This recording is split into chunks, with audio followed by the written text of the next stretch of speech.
रेखा गुप्ता ने किया वाहन चालकों के लिए एक बड़ा ऐलान।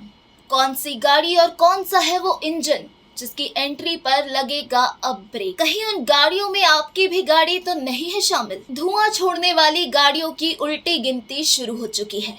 एक तारीख, एक फैसला और एक ऐसा आदेश जो दिल्ली की सड़कों से हजारों गाड़ियों को मिटा कर रख देगा। अगर आपकी गाड़ी में है पेट्रोल या डीजल तो हो जाइए सावधान, क्योंकि दिल्ली अब उसे किसी भी हाल में नहीं अपनाएगी। अगर अब तक आप है इस बात से अनजान तो ध्यान से सुनिएगा, ये खबर आपके लिए बेहद जरूरी है, क्योंकि आने वाले वक्त में दिल्ली की सड़कों पर वही वाहन नजर आएंगे जो न सिर्फ पर्यावरण के अनुकूल होंगे बल्कि आधुनिक मानकों पर भी खरे उतरेंगे।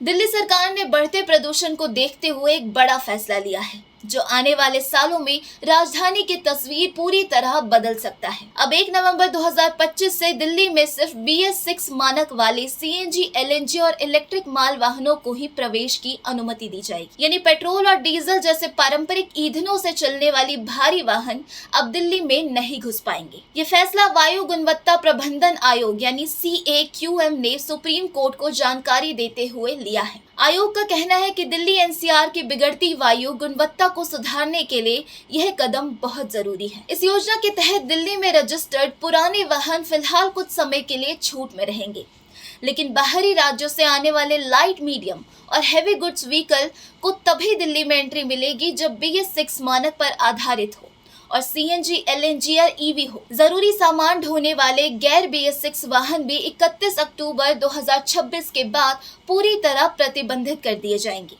यानी धीरे धीरे दिल्ली की सड़कों से पुराने धुआं छोड़ने वाले वाहन पूरी तरह गायब हो जाएंगे। दिल्ली की नई इलेक्ट्रिक वाहन नीति EV पॉलिसी 2.0 इसी दिशा में एक और ठोस कदम है। इस नीति के तहत 15 अगस्त 2025 से नए CNG ऑटो रिक्शा और 3 पहिया माल वाहनों का रजिस्ट्रेशन बंद कर दिया जाएगा। पुराने CNG ऑटो रिक्शा को इलेक्ट्रिक में बदला जाएगा और 10 साल से ज्यादा पुराने ऑटो को मजबूरी में हटाकर इलेक्ट्रिक में बदलना पड़ेगा। यही नहीं, 15 अगस्त 2026 से पेट्रोल, डीजल या CNG से चलने वाली 2 पहिया गाड़ियों का रजिस्ट्रेशन भी रोक दिया जाएगा। दिल्ली की नवनियुक्त CM रेखा गुप्ता ने भी इस फैसले को समर्थन देते हुए कहा कि वे चाहती है कि 1 नवंबर 2025 से सिर्फ BS6 से ऊपर के CNG वाहन, इलेक्ट्रिक वाहन और साफ सुथरे मानकों पर खरे उतरने वाली गाड़ियों को ही दिल्ली में एंट्री मिले। उनका साफ कहना है, अब दिल्ली को साफ हवा चाहिए, चाहे इसके लिए सख्त फैसले ही क्यों ना लेने पड़े। सरकार ने EV को बढ़ावा देने के लिए चार्जिंग स्टेशन और बैटरी स्वैपिंग इंफ्रास्ट्रक्चर को भी मजबूत करने की दिशा में काम शुरू कर दिया है। आज की तारीख में दिल्ली में 4646 चार्जिंग पॉइंट्स और 250 बैटरी स्वैपिंग स्टेशन है। सरकार का लक्ष्य है कि 2030 तक दिल्ली के हर कोने में EV चार्जिंग की सुविधा हो। दिल्ली सरकार का यह फैसला सिर्फ पर्यावरण को ही नहीं बल्कि आर्थिक मोर्चे पर भी बड़ा असर डालेगा। अनुमान है कि EV इंफ्रास्ट्रक्चर के विस्तार से लगभग 20,000 लोगों को रोजगार मिलेगा। यानी दिल्ली में सिर्फ हवा ही नहीं बदलेगी, लोगों की जिंदगी भी बदलेगी। तो अगर आप दिल्ली में गाड़ी चलाते हैं या दिल्ली में कोई वाहन लाने की सोच रहे हैं तो अब समय है जागने का। नियम बदल रहे हैं, शहर की हवा बदल रही है और आने वाले सालों में दिल्ली सिर्फ ग्रीन गाड़ियों की राजधानी बनने जा रही है। सवाल अब ये नहीं कि बदलाव होगा या नहीं, सवाल ये है कि आप उस बदलाव के लिए तैयार हैं या नहीं। इस खबर पर आपके क्या विचार है?